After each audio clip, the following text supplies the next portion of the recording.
up, guys? We out here. You're listening to Short and Sweet, a Donut Princess podcast, and I am super excited to have Theo on the podcast today.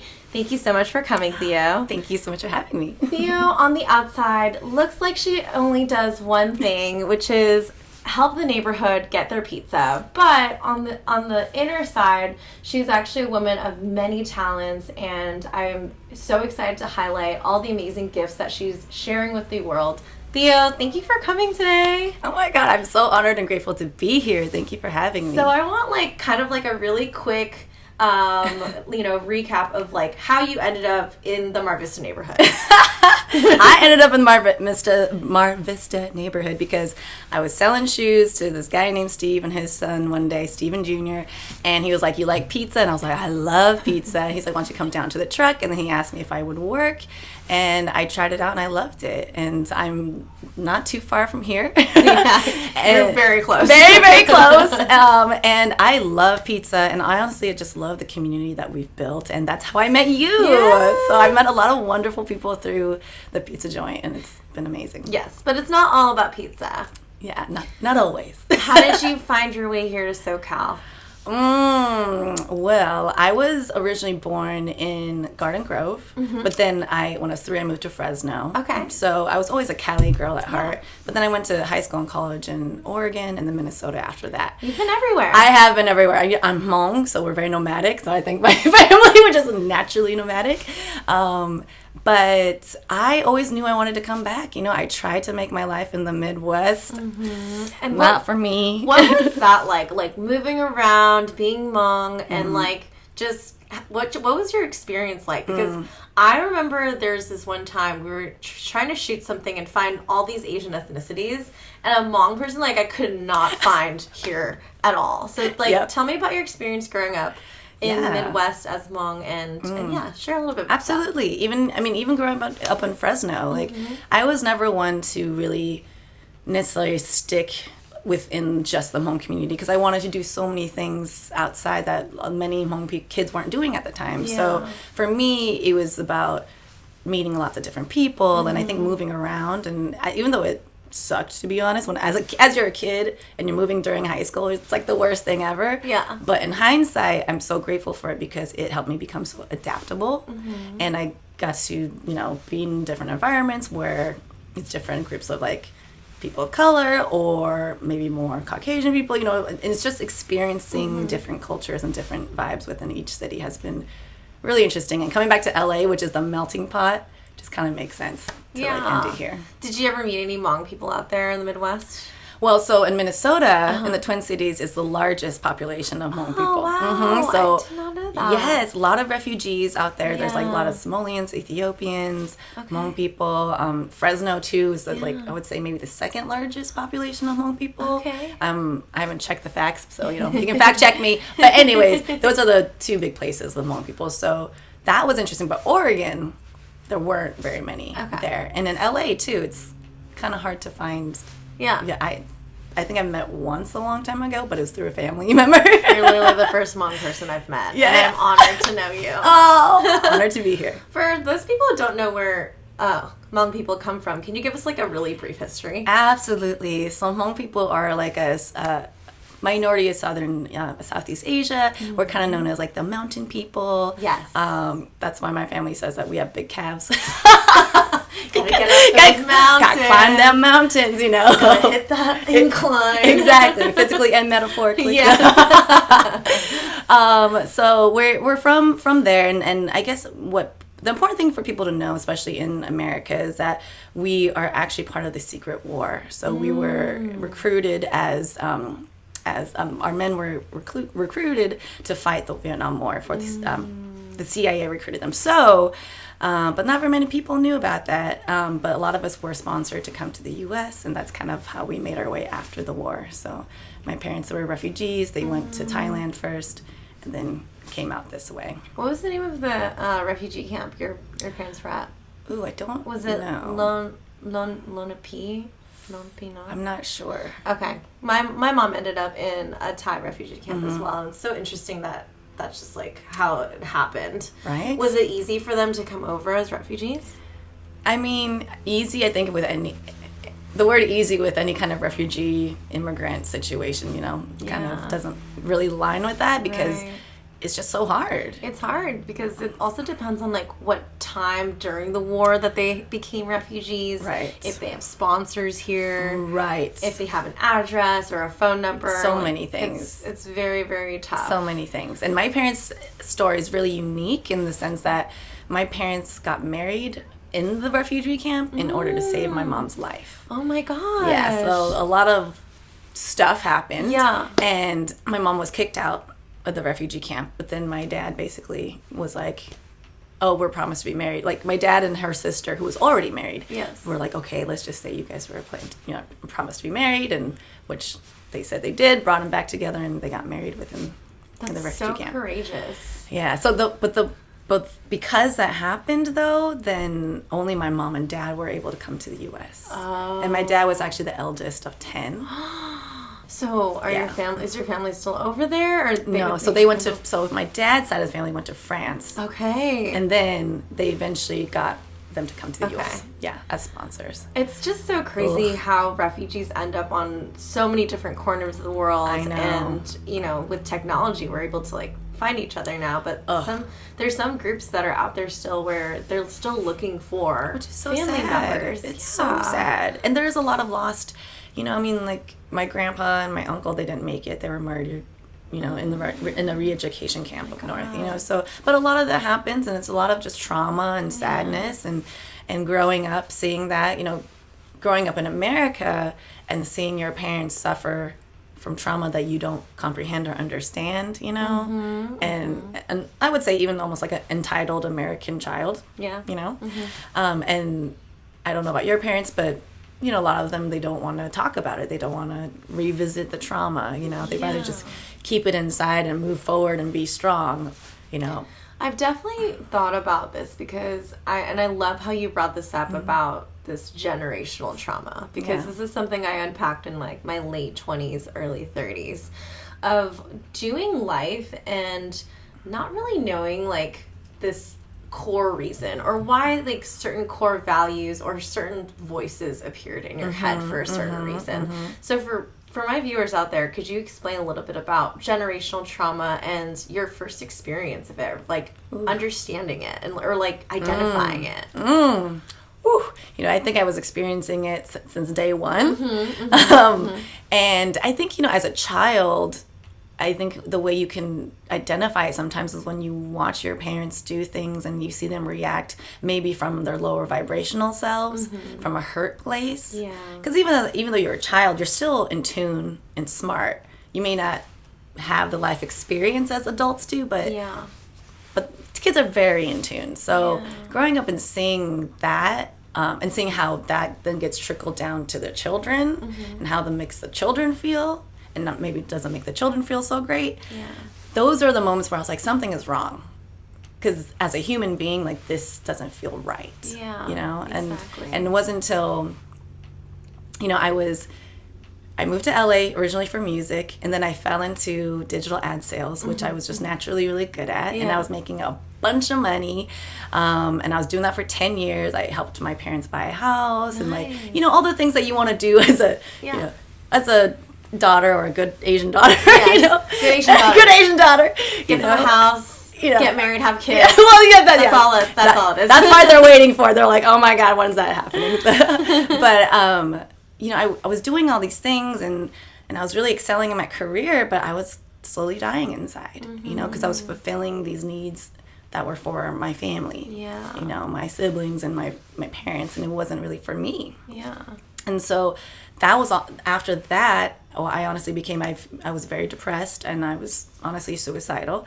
So I went into some really deep healing, and within that deep time of being alone and just like being inside and thinking and processing, that's when everything came to surface. Like, oh, here are all the things that have happened within my family and my parents and maybe their parents, and how it's trickled down to me, and now I don't want to pass that along to my kids. Yeah. I want to stop it now, and it's nobody's fault.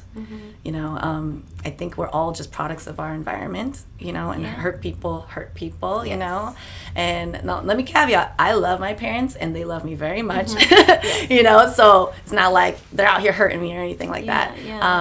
But we all are trying to grow up and, like, you know, be the best versions of ourselves.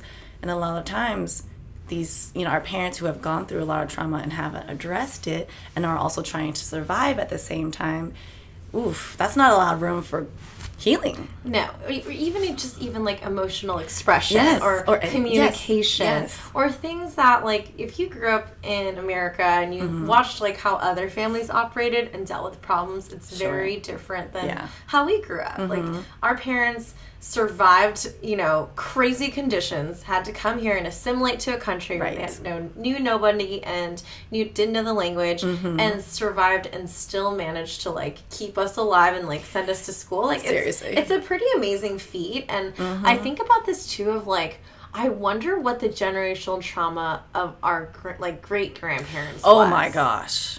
Do you ever think about that? Like, because, like, it must have been. Yeah, it must have been really rough. Oh, my goodness. Yes. I mean, I even think about my mom's story, and her story was pretty effed up, too, you know? So, like, it makes sense why certain things were the way that they were, you know? So if you're out there and, you know, your parent has been pressuring you to do a certain thing, whether it's get really good grades, like eat all the food in your bowl, hoard all your favorite items, or, you know, I mean, there's so many different examples that once you really sit down with yourself and you think, well, why am I like this? Or why are my parents like this? And what did they give us that we unconsciously, like, don't even know how to process? Right. This is actually a place and time where you can really explore healing. Yes. And it's beautiful. And I have to say, you know, if anyone's listening out there who's just like, oh, my parents will never change, and like, which I get it, you know.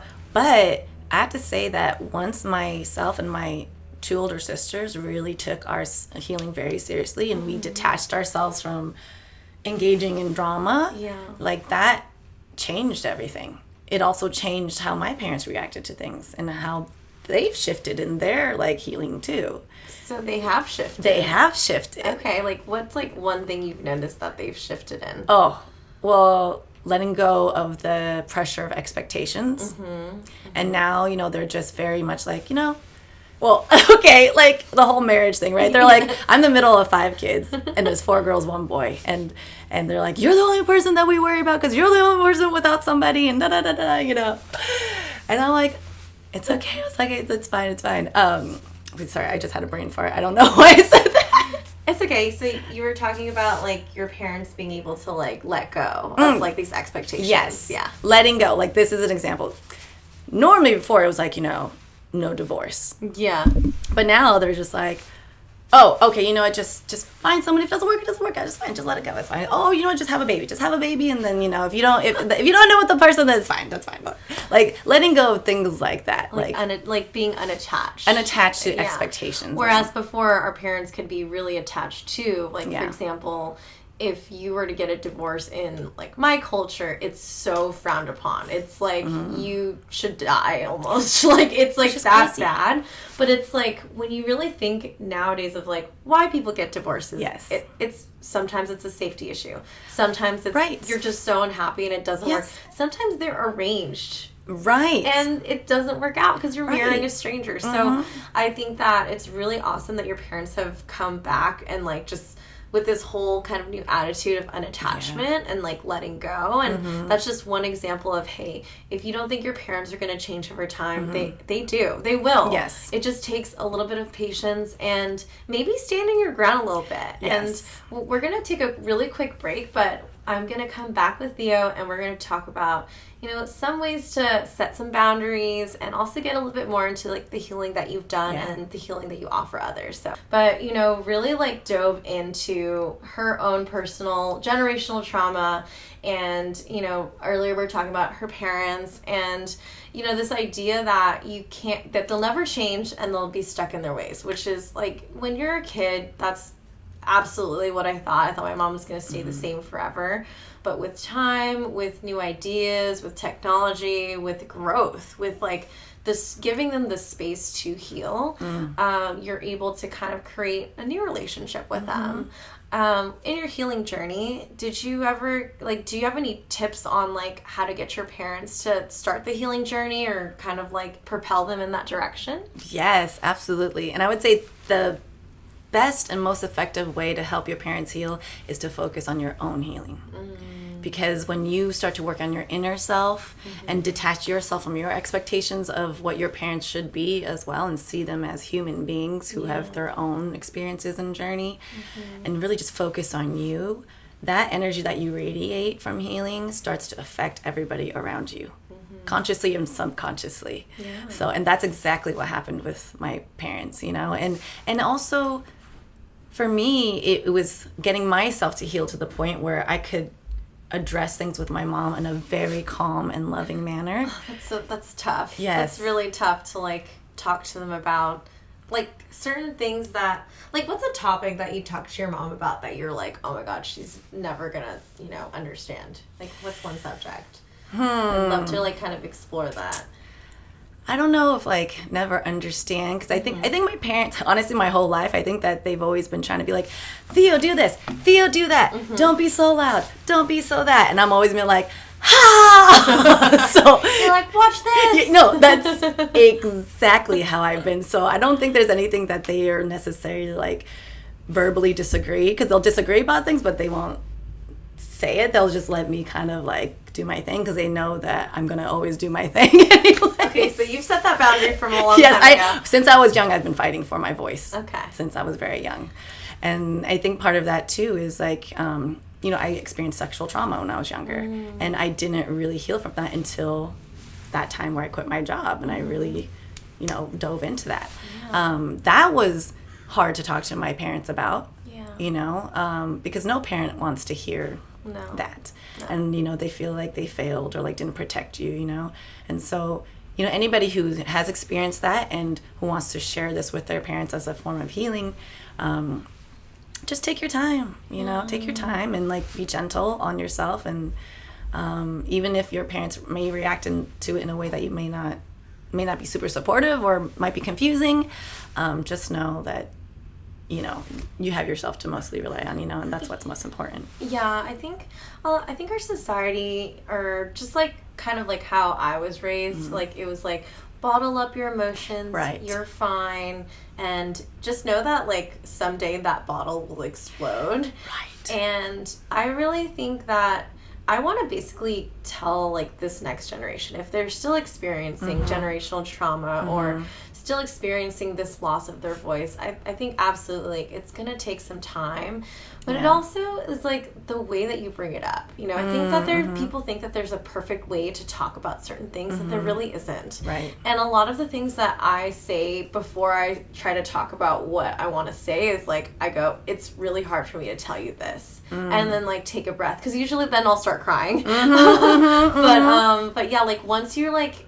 are just completely honest with them, you will see how things will shift versus being that good girl where you're like, everything's fine, I'm good. And you know, that's a lot of my childhood, and learning like that has led me to being a people pleaser. Oh yes, 1000%. Like, did you ever experience any of that, like being a people pleaser and just kind of realizing like this wasn't aligning, and now you're kind of like attached to making other people happy except for yourself? Absolutely. That is exactly what I was doing for most of my life, even though I was still fighting for this dream of mine at the same time. But when I was working in ad sales, and then once I quit and focused on my healing, that's when I realized I was like, oh, I've been living my life for other people. And it's sucking my soul, and I'm not happy. I'm depressed. I don't recognize who I am in the mirror anymore. Like, who am I? I was wearing black all the time, like, and I'm a pretty colorful person, so I mean, my friends were definitely worried about me. I was not good, right? But for me, I realized as a healer now, I had to go through all those things to become the healer that I am today. I think that's another thing that people don't understand before they go through their personal development or healing journey, is people are not willing to do the work. and it's good. There's going to be a point of your life where you realize that you've had enough. You want to go inward and explore. So tell me about like the beginnings of the healing journey. So now you've quit your job. You're going through it. You're analyzing. Like, were there any coaches that helped you through this? Were there any programs? Did you journal? Like, what were some of the actions that you did? Absolutely. I had to add on top of leaving the corporate world. Okay. I also left an abusive relationship. So at the same time, I was just like, everything out of my life that is causing me like pain and depression and sadness and sucking the energy out of me, I was like, I'm done. And then I accepted what that would come with, loss of income or like, that kind of thing. But for me at the time, it was well worth that, because I needed time to really focus on me, whereas I was just going. So for a lot of that, it was a lot of alone time. And every person processes on their own. For me, my habit was I just went super introverted, moved up to the valley, away from everybody, and like I didn't see anybody for probably a couple years, except for some friends up there. And after a while, I was like, okay, now I'm just like in the cycle of darkness. Now you're like, oh, now I'm just by myself. I'm just isolated up here. I'm like, and then other things had happened where I was the group of friends I was with at the time didn't have the capacity to support me or be there for me when I was going through something like this. And our energy, we were just vibrating on different levels, and I was kind of vibrating out of that relationship, so those relationships. And so then I came back to the West Side.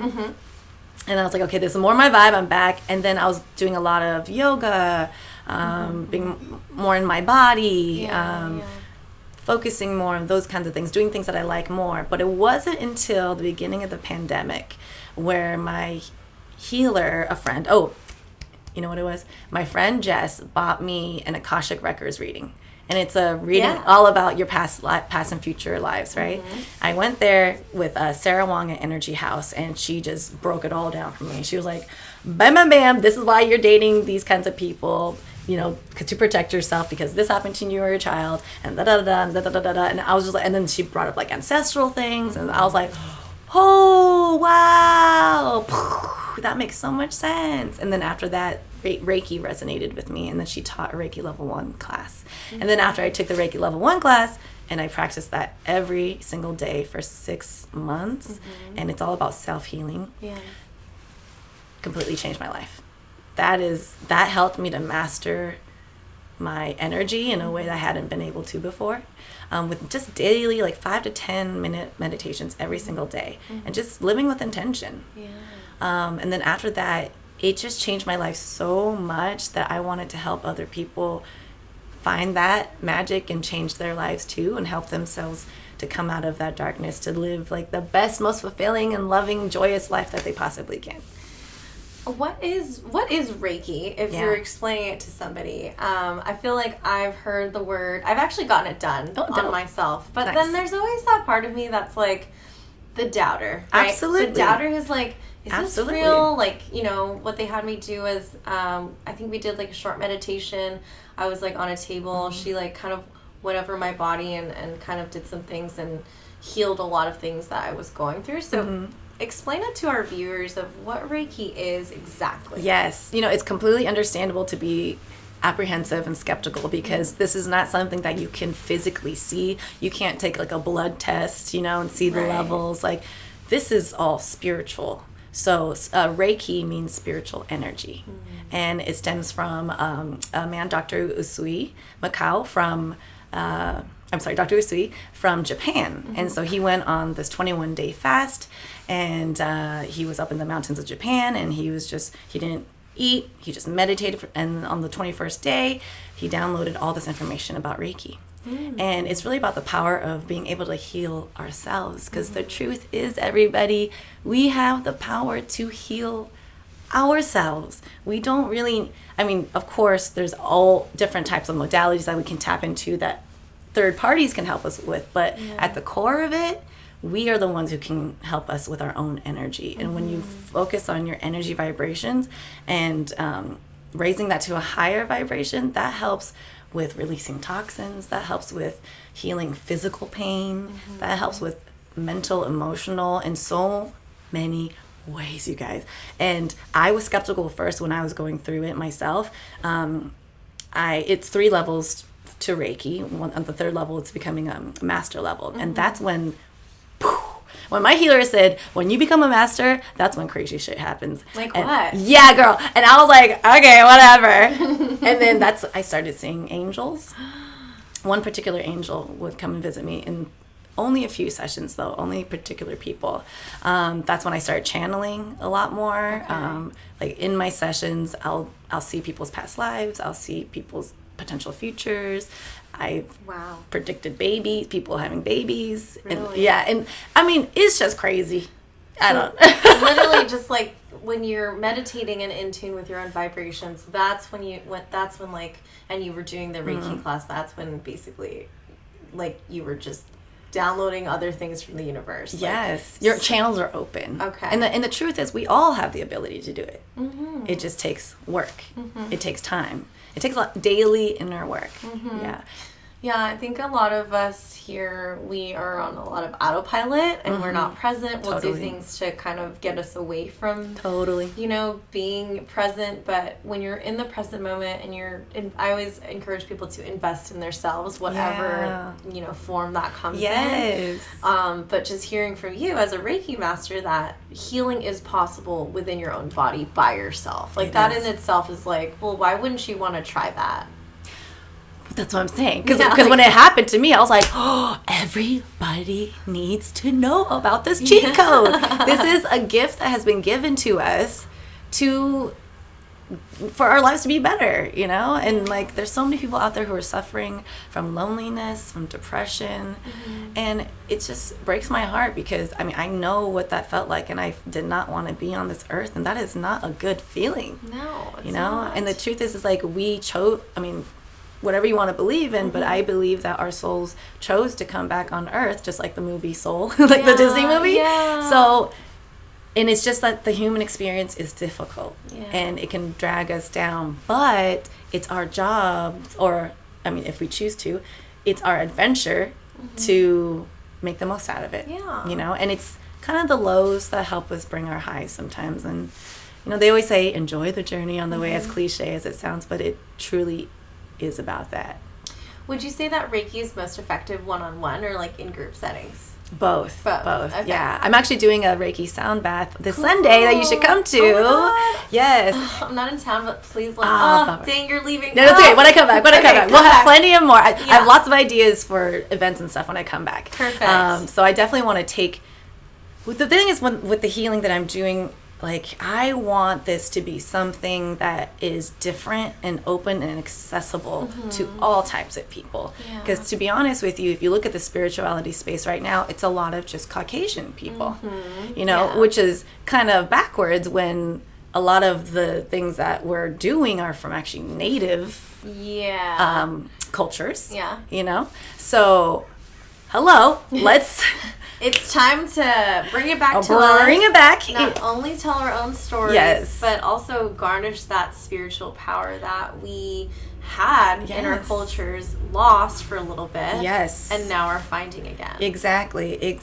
And I want, because if you look at it, it's spirituality right now. And I'll admit, my Reiki sessions are expensive, but they're worth it, but I don't always charge that for everybody because I want it to be accessible. Yeah. And a lot of communities of color don't have access to healing like this. Like afford even I don't know. I've seen Reiki sessions for $100 to $500 to $1,000 a session, right? So it's like that excludes so many of the minority groups and communities that need or seek it, but they just can never find something that they can go to and afford. Right. It's just like going to the grocery store. Buying organic versus regular. It's like, okay, you clearly need to be eating the organic one, but I can't afford it because it's $50 more. Right, it's ridiculous. And I went to one in the very low income community, and I was shocked by not shocked, but just saddened, I guess, by the quality of the brands that it's just like, wow. in a way, it feels like they don't care about, I mean, just humans don't care about humans. Right. You know? Exactly. But that's the thing, like you were saying before, autopilot. So we all need to wake up. And be more intentional. Yeah. And help each other and activate each other. How's the Reiki business been going? And tell us a little bit about this new project. Yeah.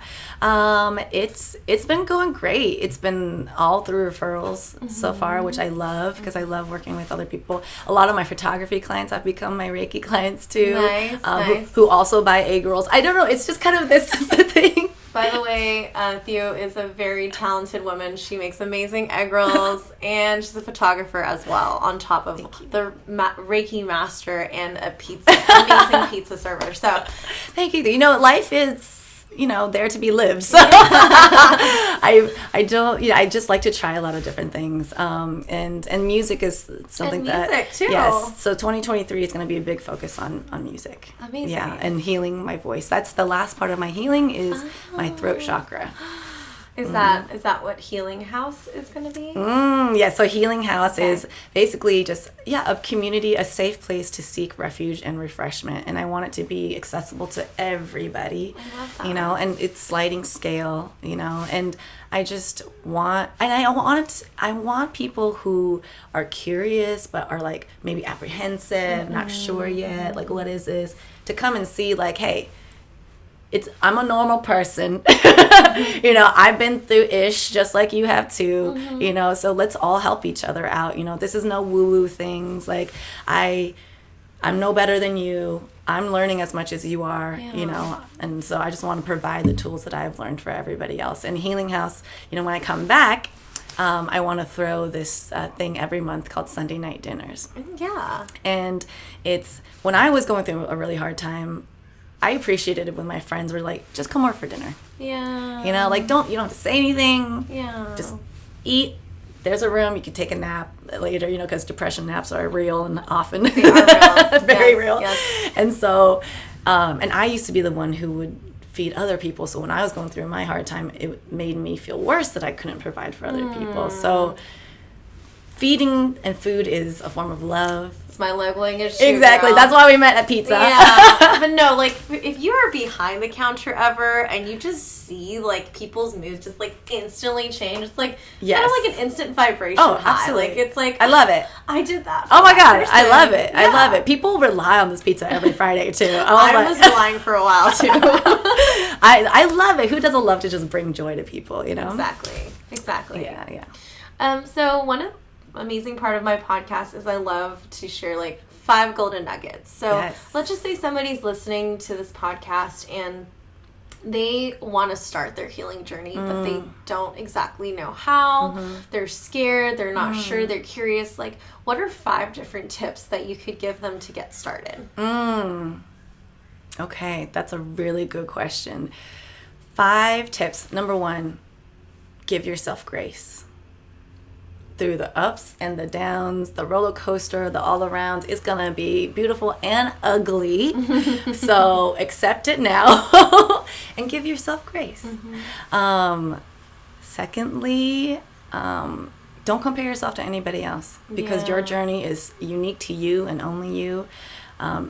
Even if it takes a few months to a few years to a decade or more, or it never ends, you know, and that's okay. Yeah. That's okay.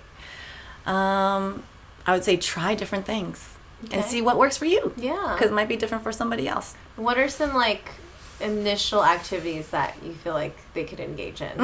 Okay. Well, obviously meditating, right? Meditating. And some people are like, I can't meditate. Okay, try yoga. And they're like, I can't sit down for yoga. Okay, go dance. Yeah. Like, tap into your inner child. Because let me ask you, whoever's listening right now, on a scale of, or what percentage are you tapping into your inner child right now in your life? Most likely, probably not above... Maybe like 20%? Yeah, 20%. Not above 50%, right? But even though we're adults now, oh my gosh, it's so important to still connect and hang out with that inner child because that's what's going to keep our passions alive and our vibrations high. So a lot of the times, we need inner child healing. Yeah. So painting, drawing, dancing, singing, adventure, like something to get you out of your current vibration. Yeah. I'm like, what else? oh gosh. And you could just give 3 too. Yeah, because I was like, I'm sure there'll be some more later. I'm like, oh yeah, I should have said that. It's okay. We'll add it in the notes. Or something. Yeah. But honestly, I would just say, listen to your higher self. Find who your higher self is. And if you don't know who that is, that's okay. You know, you guys will find each other. Yeah. The time will come. The time will come. And honestly, just love yourself, boo, or nobody will.